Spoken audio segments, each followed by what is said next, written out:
Let's take a look at a simple word study. This is the exact opposite of context. This is where we take a single word from a single verse to find out what the meaning of the word is in its original language. The Bible was written basically in two languages, the Old Testament and Hebrew.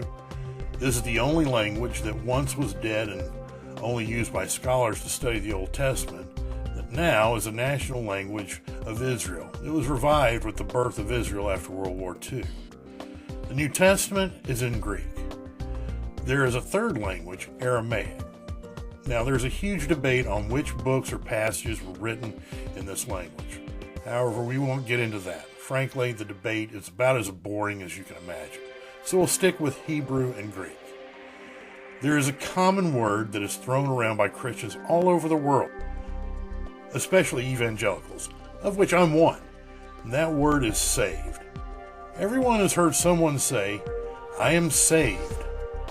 Before we experience the new birth that Jesus mentioned in John 3:16, we don't know what the speaker is talking about when he uses the word saved.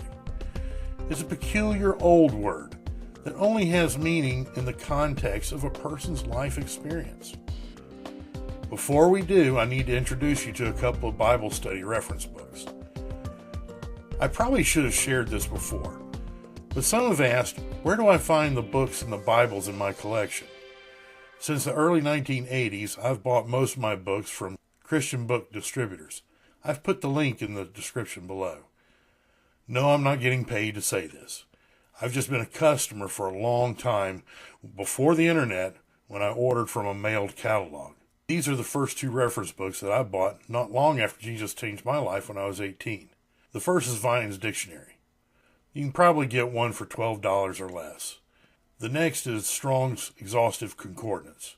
You can get that for about $12 as well. I just found on Christian Book Distributors a Strong's Concordance that also includes the Vine's Dictionary, and it's $18. If you only have $12, get the Strong's Concordance. Both books can be referenced online. However, I do like having the actual books. I've put the links to the Vines in my description as well. Strong's has many references on the internet.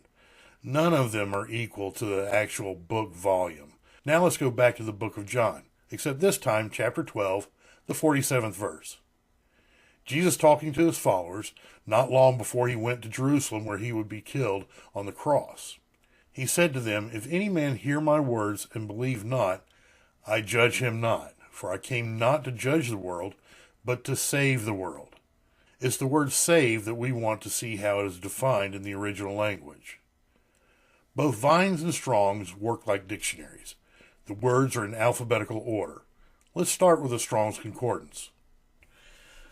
A concordance lists every word in the Bible, where it's located, and a number that identifies the word in Hebrew or Greek.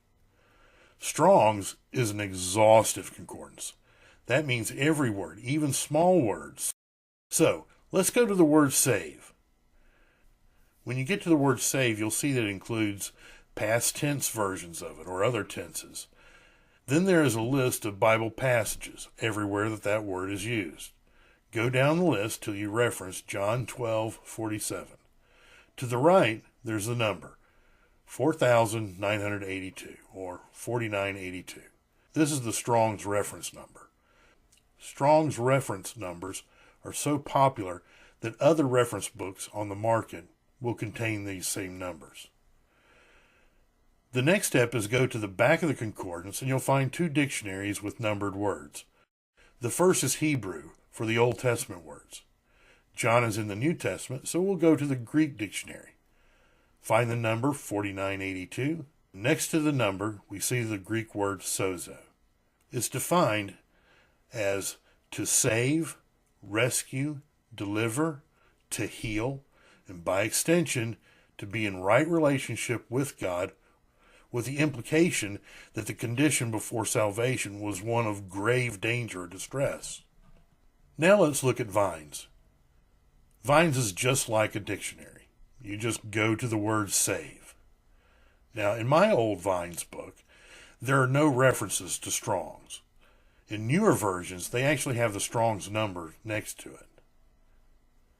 You'll see that the definition is similar to Strong's, except it's a bit more elaborate.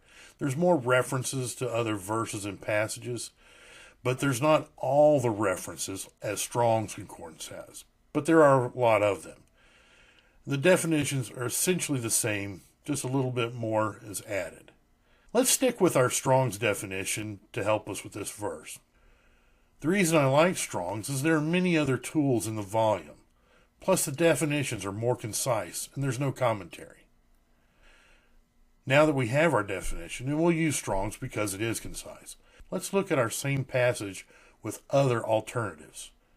The verse says, "For I came not to judge the world, but to save the world."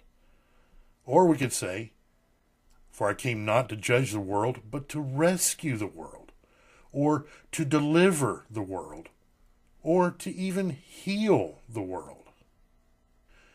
Like I said, it's the opposite of context. We're focusing in on just one word. We do need to take a look at the surrounding verses. So we need to remember what the context of this verse is. But we'll save that for another time. There are other word studies that we could do in the same passage, such as, what does world mean here when Jesus said he's saving it? Or what exactly does judge mean? It's true that Jesus did come to save, rescue, deliver, and heal the world.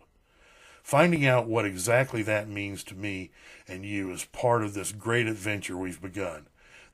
There are many other words full of power and revelation like this that will inspire you. Jesus bless you in your adventure into His Word.